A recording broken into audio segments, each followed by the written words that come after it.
दोस्तों यहाँ पर हम डिस्कस करने वाले हैं इंपॉर्टेंट क्वेश्चंस जो सीटेट में बार बार पूछे जाते हैं। तो चलिए बिना किसी टाइम वेस्ट के देख लेते हैं। पूरा वीडियो जरूर देखिएगा, हेल्प मिलेगा आपको।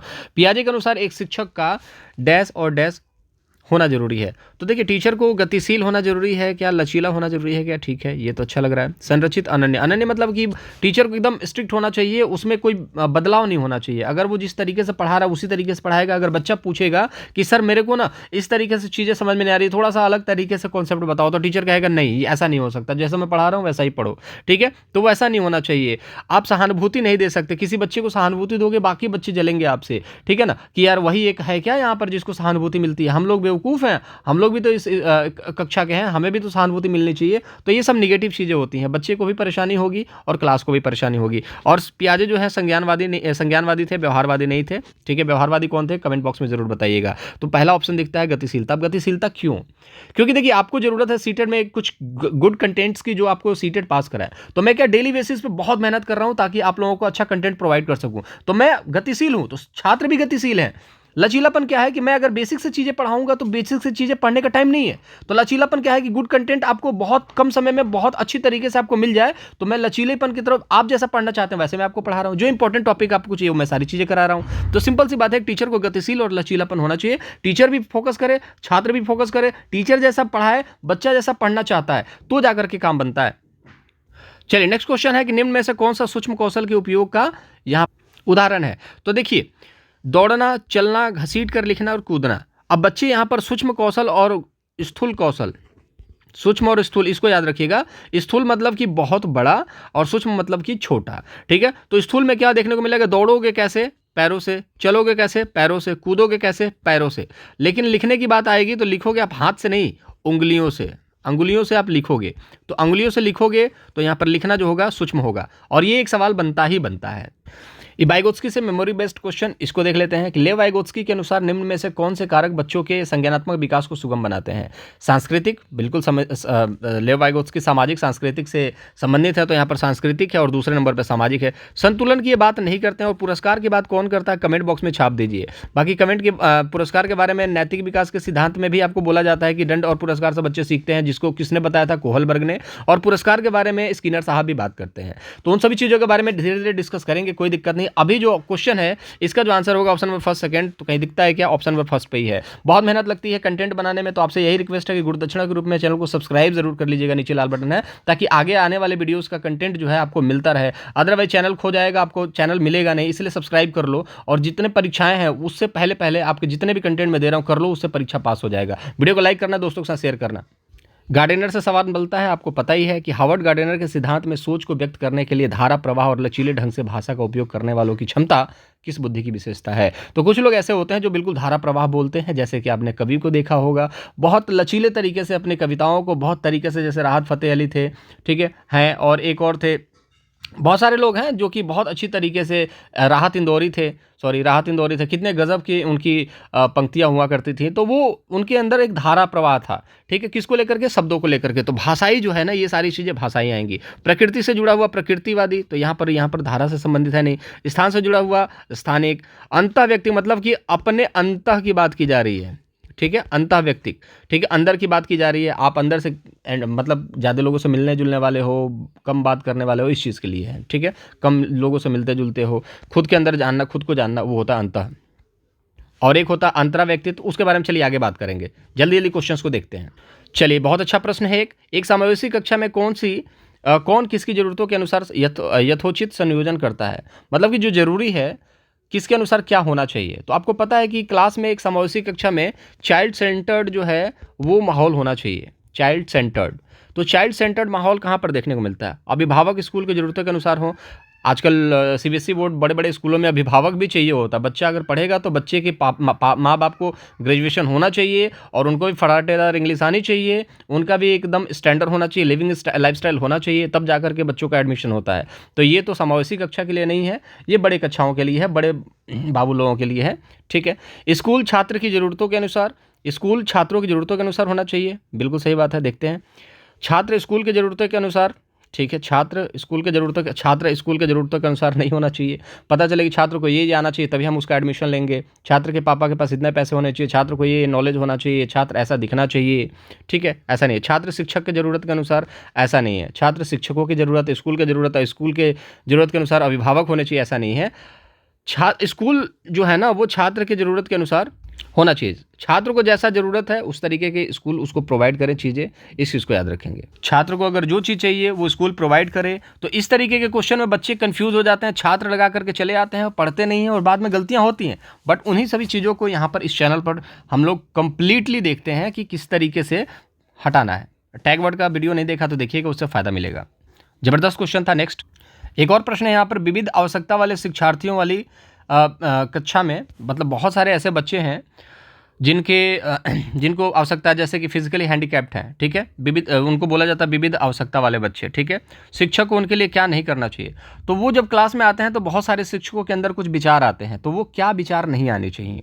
सामग्री का प्रस्तुतिकरण करोगे तो बच्चा सीखेगा। संचार और अभिव्यक्ति इंपॉर्टेंट है, बच्चों से बातचीत करना इंपॉर्टेंट है, कम्युनिकेशन बनाना है। सूचना दृष्टिकोण आपका उनके प्रति सही होना चाहिए, ये भी इंपॉर्टेंट है। शिक्षार्थियों के बारे में रूढ़िवादिता, अरे ये तो लंगड़ा है, ये क्या करेगा जीवन में, क्यों पढ़ रहा है, घर पे क्यों नहीं बैठ जाता, तो इस तरीके की बातें नहीं करनी है शिक्षक को। तो यहाँ पर विविध आवश्यकता वाले बच्चों को उनको सम्मान देना है, क्योंकि बहुत सारे ऐसे लोग हैं जिन्होंने दुनिया में इतिहास रचा है और वो लोग वाकई में इतिहास रच सकते हैं अगर उनको वहाँ पर मौका मिल जाए, ठीक है। जिसके पास 2 आंखें नहीं है, एक आंख से दोनों आंखों के बराबर देख सकता है, ठीक है। जिसके पास आंखें नहीं है वो सारी चीज़ों को सेंस कर लेता है। आप सोच के देखो, आप अपने आंख बंद करके एक दिन चल करके कोशिश करो, नहीं चल पाओगे, लेकिन वो पूरा जिंदगी और एंजॉय करके जीते हैं। कैसे जीते हैं, उनके अंदर कुछ अलग है, ठीक है। तो इसलिए उनका सम्मान बहुत ज़रूरी है, उसको करना चाहिए आप लोगों को। तो विविध आवश्यकता वाले बच्चे हैं, उनके बारे में रूढ़िवादिता एक सोच न बना लो कि वो ऐसे ही होते हैं वैसे होते हैं, इस तरीके को शिक्षक को नहीं करना चाहिए। ये वाला राइट आंसर हो जाएगा। रूढ़िवादिता नेगेटिव है, इसको भी याद रखेंगे। वे छात्र जिन्हें डैश है, उन्हें पढ़ने और लंबे अंशों को समझने में लगातार चुनौतियों का सामना करना पड़ता है, उसको क्या कहा जाता है, तो बच्चा जानता है। पढ़ने में जहाँ दिक्कत आती है डिसलेक्सिया, गणित से संबंधित जो होता है दिक्कत उसको डिस्कैलकुलिया बोला जाता है। लोकोमोटर जिसको बोला जाता है, जैसे कि पैरों से रिलेटेड बड़े बड़े जो आपके मसल्स हैं उससे रिलेटेड जो भी प्रॉब्लम्स हैं उसको लोकोमोटर कहा जाता है, मसल से रिलेटेड प्रॉब्लम को। अफेजिया जो है जो कि पंक्तियों को नहीं पढ़ पाता है, लंबे लंबे पंक्तियों को पढ़ता है फिर पीछे से भूल जाता है, उस चीज़ को धीरे धीरे पढ़ने की कोशिश करता है, उसको अफेजिया और डिफेजिया बोला जाता है। तो कुछ लर्निंग से भी रिलेटेड डिसेबिलिटीज़ हैं जो कि 5 या 6 हैं, तो उसको भी मैं एक सेपरेट वीडियो में छोटा सा 2-3 मिनट का वीडियो होगा डाल दूंगा, ताकि उससे भी एक क्वेश्चन आता है तो उससे भी आपका काम आसान हो जाएगा। बाकी कम समय में हम लोग ज़्यादा क्वेश्चंस को यहाँ पर डिस्कस कर रहे हैं, तो चलिए नेक्स्ट क्वेश्चन। बहुत शानदार सवाल यहाँ पर, एक बच्चे यहाँ पर गलती करेंगे, आप लोग कमेंट बॉक्स में फटाफट इसका आंसर छापिए। मैं देखिए बहुत सारे क्वेश्चन ऐसे होते हैं ना जिनको मैं बोल सकता हूँ कि आप कमेंट बॉक्स में बताएं, लेकिन इसके आंसर आपको नहीं मिलेंगे। और अगर यही क्वेश्चन जो सेम टू सेम मैं वही करा रहा हूँ जो परीक्षा में बार बार पूछा जाता है, ये अगर पूछ दिया तो फिर दिक्कत हो जाएगी, इसलिए मैं क्वेश्चन के आंसर भी कराता हूँ। बट कमेंट बॉक्स में आप जरूर बताना। दिव्यांग छात्रों की शिक्षा के लिए किस प्रावधान का नई शिक्षा नीति 2020 द्वारा बढ़ावा नहीं दिया गया, तो नई शिक्षा नीति में से रिलेटेड कुछ यहाँ पर दिव्यांग छात्रों से भी रिलेटेड प्रश्न पूछे जाते हैं, तो बढ़ावा क्या नहीं दिया गया उस चीज़ को बताइएगा। तो उपयुक्त इमारती ढांचा, बिल्कुल सही बात है, इमारती ढांचा यहाँ पर इंपॉर्टेंट है, बच्चों को ये मिलना चाहिए। प्रत्येक विद्यार्थी के लिए एक शिक्षा एक निजी शिक्षक, बिल्कुल सही बात है, सभी बच्चों के लिए शिक्षा होनी चाहिए और एक निजी शिक्षक। जैसे 40 बच्चे हैं, इन पर एक निजी शिक्षक होना चाहिए क्लास में, इन सभी बच्चों को शिक्षक बढ़ाएगा। अनिवार्य विशेष शिक्षा, तो बच्चों को विशेष शिक्षा दोगे, ये विशेष जो होता है ना निगेटिव शब्द होता है दिव्यांग की कंडीशन में। विशेष शिक्षा दोगे मतलब कि मान के चलो 40 बच्चे हैं, शिक्षक पढ़ा रहे हैं, फिर इसमें से 2 बच्चे ऐसे हैं जो कि दिव्यांग हैं, उनको बोला जाएगा ठीक है आप लोग आ जाइए दूसरे कक्षा में, सर आ गए हैं पढ़ाने के लिए। तो जब ये जाएंगे तो सारे बच्चे इनको देखेंगे और इनके बारे में बातें बनाएंगे। तो इसलिए समावेशी शिक्षा में क्या होता है, सभी बच्चों को यहाँ पर समान रूप से लाने की बात की जाती है नई शिक्षा नीति में, कि नई शिक्षा नीति में कोई भी बच्चा स्पेशल ट्रीट नहीं करा जाएगा, सभी बच्चे समान होंगे और सभी बच्चों को आदर सम्मान सब कुछ देना है। टीचर को उनके हिसाब से ही पढ़ाना है, लेकिन उनको अलग से हम लोग विशेष फैसिलिटी वीआईपी वाली फैसिलिटी नहीं देंगे, क्योंकि अगर वीआईपी वाली फैसिलिटी मिलेगी तो ना उनको अच्छा लगेगा ना छात्रों को अच्छा लगेगा और ना ही बच्चों के साथ वो सीख पाएंगे। तो इसलिए याद रखिएगा विशेष शिक्षा वहाँ पर नहीं दी जाती है, तकनीकी सुविधाएं उनको प्रोवाइड कर दी जाती हैं। जैसे कि मान के चलिए आंख नहीं है तो उनको ब्रेल लिपि के लिए चीज़ें बता दी जाती है, साइन लैंग्वेज जो बोल नहीं सकता सुन नहीं सकता, सारी चीज़ें तो प्रोवाइड कराई ही जाती हैं। तो विशेष शिक्षा की अनिवार्यता नहीं होनी चाहिए। अगर बच्चों के साथ नहीं रहेंगे तो सीखेंगे नहीं कि दूसरे बच्चे किस तरीके से एक्टिव होते हैं, किस तरीके से सीखते हैं। Option number 3 right answer. एक ये प्रश्न है जो थोड़ा सा आप इसको मान सकते हैं कि कंट्रोवर्शियल क्वेश्चन है, ठीक है, तो इसलिए मैंने लिया है कि आप इसको देख लो कि सीटेट इसके आंसर को क्या मानता है, ठीक है, इस चीज़ को याद रखना। कंट्रोवर्शियल क्वेश्चन है और इसके बहुत सारे आपके आंसर हो सकते हैं, बट सीटेट क्या मानता है उसको बता देते हैं। बच्चे किस तरीके से सीखते हैं? अब मुझे पता है बच्चे क्या कहेंगे, पहले देखते हैं, फिर सुनते हैं, फिर पढ़ते हैं, फिर क्रिया करते हैं। ठीक है, लेकिन ऐसा नहीं होता है। यहाँ पर देखोगे बच्चों की बात करा जा रहा है, शिशु की बात नहीं किया जा रहा है। शिशु समाज में भाषा सीखता है, तो कैसे सीखता है? माता पिता को देख देख करके सीखता है। लेकिन यहाँ पर शिशु की बात नहीं करा जा रहा है। वो बच्चा तो स्कूल में चला गया ना, अब जो शिशु था वो अब बच्चा हो गया है। अब वो बच्चा जो हो गया है वो पढ़ रहा है। अब पढ़ते पढ़ते वो कैसे सीखता है? क्योंकि ये शिशु जो है पढ़ना नहीं जानते हैं, तो जब पढ़ना जान गया तो वो बच्चा हो गया। तो इस चीज़ को याद रखिएगा। कोशिश कर रहा हूँ कि इस क्वेश्चन को अच्छे से समझाऊं ताकि चीज़ें दिमाग में छप जाएं। तो बच्चा जो होता है वो देख करके, सुन करके, फिर क्रिया करके सीखता है। लेकिन यहाँ पर शिशु जो है सीखता है, लेकिन बच्चे की बात करते हैं। तो बच्चा क्या करता है? देखिए, पहले पढ़ता है, फिर सुनता है। ठीक है, पहले पढ़ता है, फिर सुनता है, फिर देखता है, फिर क्रिया करता है। अब देखिएगा, अब पहले देखता है कर दोगे तो देख ही लिया, तो पढ़ के क्या करेगा? जैसे आपको गांधी जी के बारे में जानना है, अब गांधी जी के बारे में देख लिया और गांधी जी के बारे में सुन लिया, समझ लिया सब कुछ, तो अब उनके बारे में पढ़ने की ज़रूरत है क्या?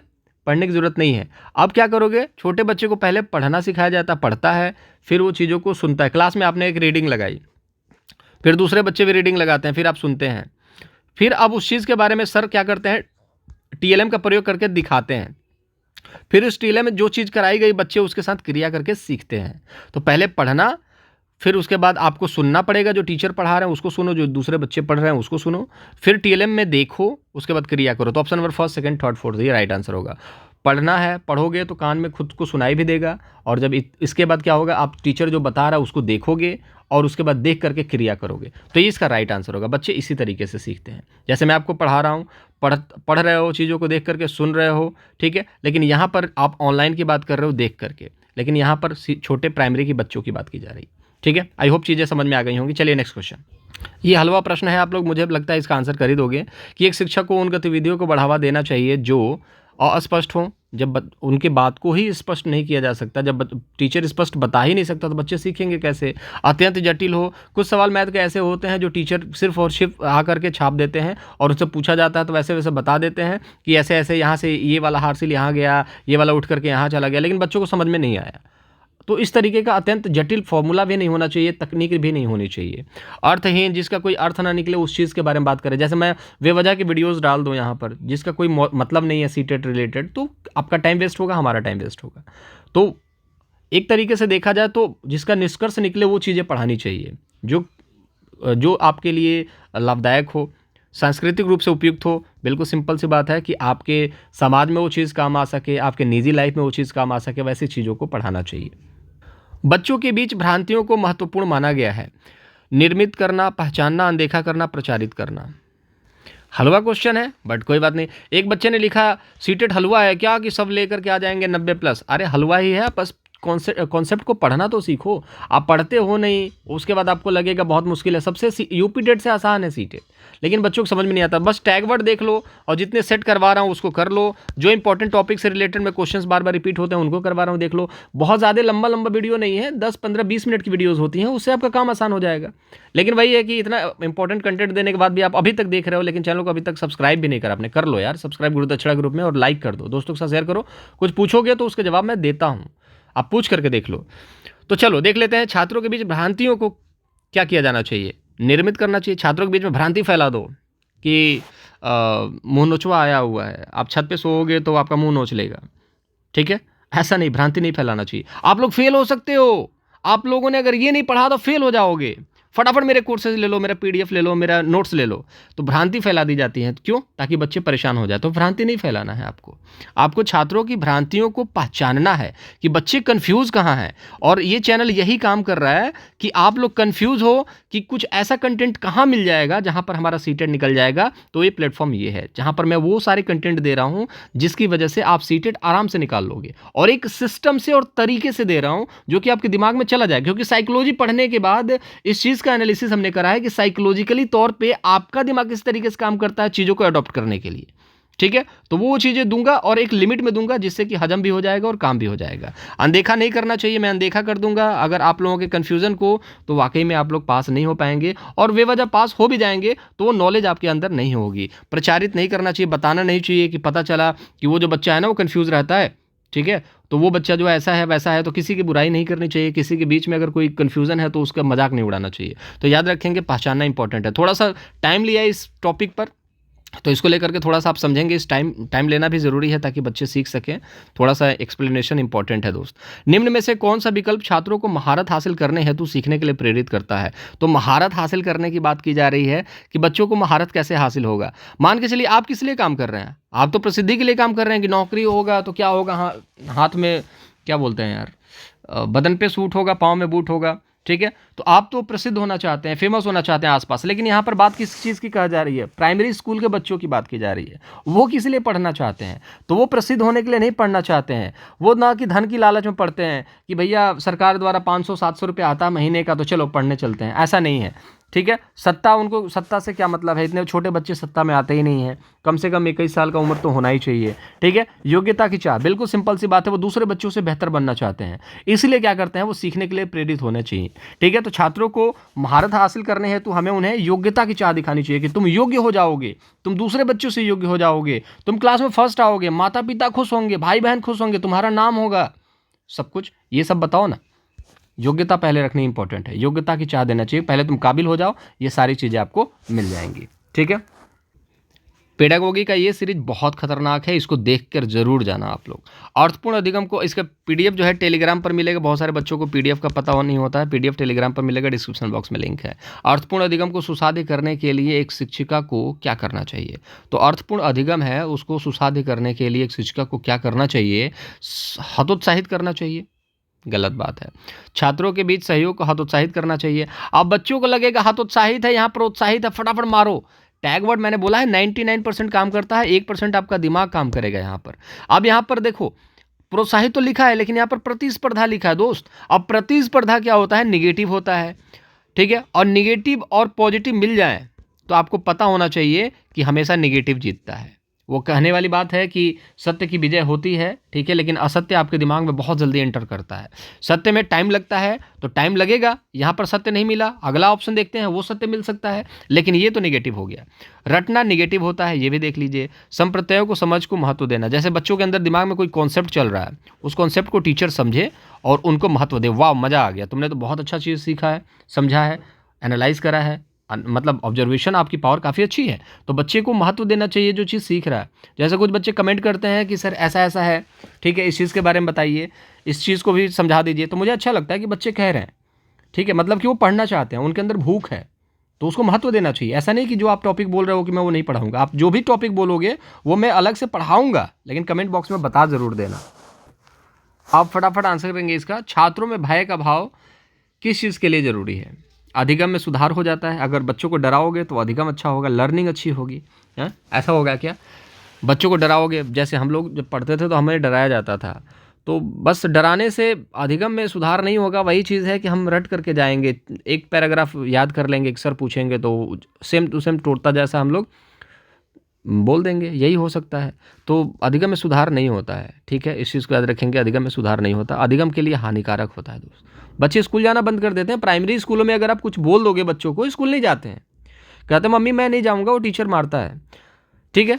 तो सिंपल सी बात है, छात्रों में भय का भाव होना अधिगम के लिए हानिकारक है। बच्चे डरेंगे तो स्कूल नहीं जाएंगे, मतलब कि नुकसान होगा, ठीक है। अधिगम के लिए आवश्यक नहीं है भय। आपको लगेगा डरा करके बच्चों को सिखा दिया जाएगा, वो ज़माना गया, अब आप नहीं सिखा सकते। अब डिजिटल ज़माना है और ज़माने के हिसाब से टीचर को चेंज होना पड़ेगा, अदरवाइज बहुत दिक्कत हो जाएगी टीचर को पढ़ाने में, ठीक है। अधिगम पर कोई प्रभाव नहीं पड़ता, ऐसा नहीं है।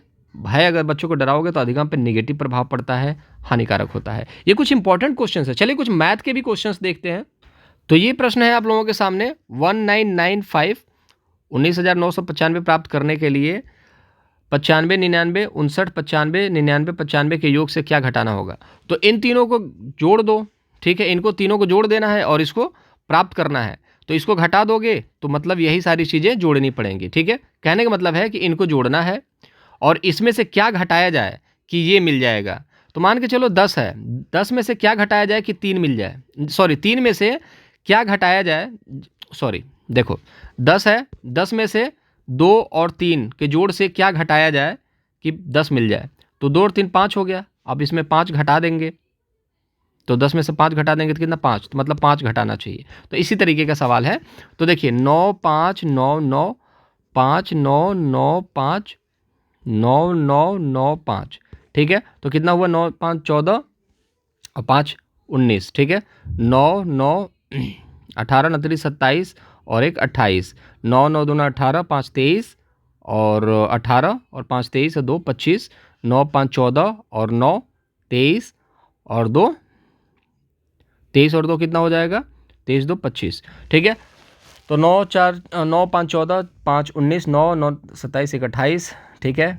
9 18 23 2 25, 9 18 5 23 2 25। अब 25 589, अब 25 589 में से 19 995 को घटा देंगे तो 9 में से 5 गया 4। अब 4 देखिए लास्ट में कहीं है, तो 4 यहाँ पर लास्ट में है, तो ये ऑप्शन गलत हो गया। आप तुक्का यहाँ पर मार सकते हो। अब फिर आपको आगे के लिए 18 में से 9 गया, कितना आएगा 9। 18 में से यहाँ पर एक हासिल आएगा तो 18 हो जाएगा। 18 में से 9 गया 9। फिर यहाँ पर 14 बच जाएगा, ठीक है। 14 में से 9 जाएगा 5 हो जाएगा, ठीक है। फिर यहाँ पर 24 बच जाएगा। 24 में से 19 चला जाएगा, कितना हो जाएगा 5 5 5 9 4। तो ऑप्शन नंबर सेकंड जो हो जाएगा राइट आंसर हो जाएगा, ठीक है। तो इस तरीके के सवाल बनते हैं। कहने का मतलब है कि इनको जोड़ देना है और उसके बाद इसमें से घटा दोगे तो कौन सी संख्या है जो कि प्राप्त हो जाएगी, ये वाली संख्या प्राप्त हो जाएगी। मैथ के सवाल ऐसे लड्डू भी सवाल पूछे जाते हैं। देखिए 3 से 4 प्रश्न ऐसे आएंगे जो ज्योमेट्री अलजेब्रा वगैरह से पूछ लिए जाएंगे, तो आपको उससे परेशान नहीं होना। उन क्वेश्चंस को छोड़ो ना, आप 20-25 नंबर पे फोकस करो। आप 30 पर फोकस करोगे तो कभी भी कोई भी दुनिया का एग्जाम नहीं निकल सकता। आप पूरे में पूरे लाने की कभी कोशिश मत करो। आप ये देखो कि आपका चैप्टर कौन सा अच्छा है, उसको पूरा कंठस्थ कर लो, जो खराब है उसको छोड़ दो, ठीक है। उसमें तुक्का तो मारना ही है, नेगेटिव मार्किंग है नहीं। चलिए 55,55,555 इस तरीके के लिखने वाले एक शब्द आते हैं, इसको बताएंगे फटाफट क्या लिखा है।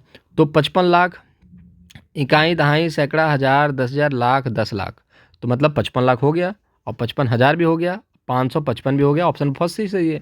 इकाई दहाई सैकड़ा हज़ार 10,000 लाख 10 लाख मतलब 50 लाख। इकाई दहाई सैकड़ा हज़ार 10,000 लाख 10 लाख करोड़ 10 करोड़, तो 55 लाख की बात करा, करोड़ आ गया। अब यहाँ पर ये करोड़ है तो ये भी करोड़ में होगा, तो सिंपल सी बात है, यहाँ पर देख लीजिए option number first right answer. एक सवाल भिन्न से भी पूछा जाता है। 3/15 है प्लस 7/12, क्योंकि यहाँ पर क्या लिखा है योग, ठीक है, योग पूछा जा रहा है। तो अब इसका करने का तरीका क्या है, इन दोनों का एलसीएम लो, तो इनका एलसीएम कितना हो जाएगा 60। अब 60 है तो इसको कितनी बार में जाएगा 4 बार में जाएगा, तो 4 इसके गुणा कर देंगे, 4 × 12। फिर ये कितनी बार में जा रहा है 5 बार में, प्लस 5 से इसमें गुणा कर देंगे 35। अब दोनों को जोड़ देंगे तो कितना हो जाएगा 35/60 सॉरी 47/7, ठीक है 47/60। चलिए मैं दिखा देता हूँ कितना हो जाएगा 47/60। कहीं ऑप्शन में दिख रहा है 47/60। एक तो ये तरीका हो गया। एक ये तरीका है 3/15 है प्लस 7/12 है, इनका एलसीएम ले लेंगे और एलसीएम लेने के बाद 3/15 60 आ गया एलसीएम, तो 60 कर देंगे प्लस 7/12 इंटू 60 कर देंगे। इसको काटेंगे 5 बार में और सॉरी यार 3/15 इंटू 60 हो गया प्लस 7/12 60 हो गया, 5 बार में जाएगा, ये 4 बार में जाएगा। 4 × 12 प्लस 7 × 5 = 35, कितना हो गया 47 और एलसीएम कितना था 60, ठीक है। तो आ गया आपका 47/60। एक इस अप्रोच से कर सकते हो। तो क्वेश्चन का आंसर आपको पता चला। चलिए इंग्लिश के कुछ सवाल देख लेते हैं। एरर के बारे में पूछा जा रहा है। एरर क्या है, तो एरर एक इंडिकेशन है लर्निंग का। जैसे आप गलती कर रहे हैं तभी तो पता चलेगा ना आप सीख रहे हो, लेकिन आप गलती नहीं कर रहे हो इसका मतलब नहीं सीख रहे हो। तो माँ बाप को दिक्कत कब हो जाता है ना छोटे बच्चों से, जब वो कुछ गलती करते ही नहीं है तो माँ बाप को डर हो जाता है तो कुछ कर ही नहीं रहा। तो गलतियां करने से बच्चे सीखते हैं, तो गलतियां करना इंपॉर्टेंट है, इस चीज़ को याद रखिएगा। Option number first. Mount Everest किस देश में है आपको पता होना चाहिए। तो माउंट एवरेस्ट किस में है, नेपाल में। इसको सागरमाथा भी कहा जाता है, इस चीज़ को भी याद रखेंगे, ठीक है। इसके अलावा कुछ नहीं पूछता, इसके अलावा कुछ पूछ सकता है तो ये पूछ सकता है उसकी हाइट कितनी है। तो हाइट है 8,848, पेपर में 8,850 भी पूछ देता है, इसको भी देख लेंगे। भारत की सबसे लंबी ऊंची चोटी कौन सी है हिमालय की, तो सबसे ऊंची चोटी के बारे में बताएंगे कि कौन सी है, ये कमेंट बॉक्स में है, ठीक है।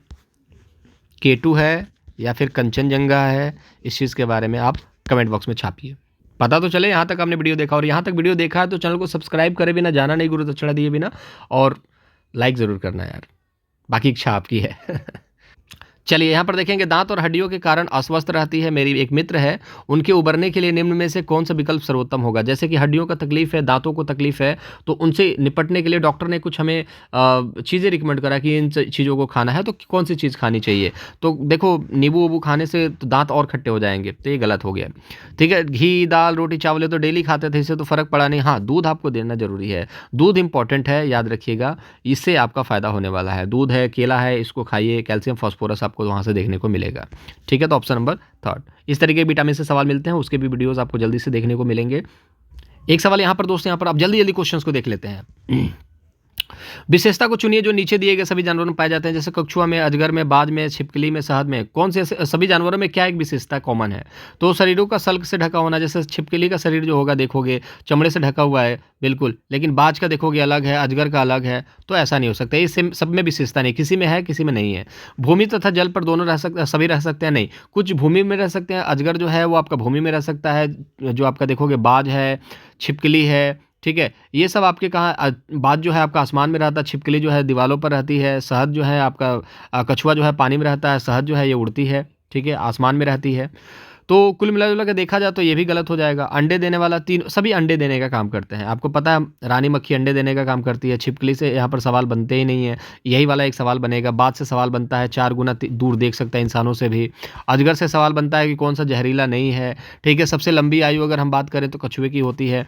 ठीक है, तो अंडे देना, जहरीले कोई नहीं होते, एक आधा कोई होता है तो होता है, बाकी सभी लोग ठीक है यहाँ पर। ठीक है, जैसे कि मधुमक्खी है जहरीली होती है, लेकिन छिपकली जो है जहरीली मान लो होती है, लेकिन अजगर जहरीला नहीं होता।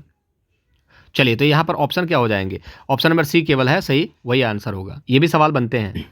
वृद्धि में विकास में वृद्धि से तात्पर्य क्या है। तो विकास में वृद्धि से जो तात्पर्य है दोस्त वो ये है, जैसे कि मान के चलिए आपका विकास हो रहा है, तो विकास जैसे कि मान के चलिए आप 6 साल के हैं, तो विकास तो निरंतर चलने वाली प्रक्रिया है, और आप 20 साल के हो गए, तो आपके विकास में वृद्धि हुआ, जैसे कि ग्रोथ होता है, ग्रोथ जैसे शरीर का बढ़ना बोला जाता है, और एक वृद्धि को कहते हैं इंक्रीमेंट, मतलब इंक्रीज करना। तो विकास जो इंक्रीज हो रहा है ना, उस चीज़ के बारे में बात की जा रही है। तो 6 साल के थे, अब 20 साल के हो गए, उस बीच में क्या हुआ, आपकी हाइट बढ़ गई, आपकी सोच बढ़ गई, आपकी समझ बढ़ गई, आपके जो स्किल हैं वो बढ़ गए। तो ऑप्शन नंबर क्या हो जाएगा, 4 हो जाएगा। सिर्फ ज्ञान थोड़ी ना बढ़ा, आपका वजन भी बढ़ा है, आपके अंदर इमोशंस भी बढ़े हैं।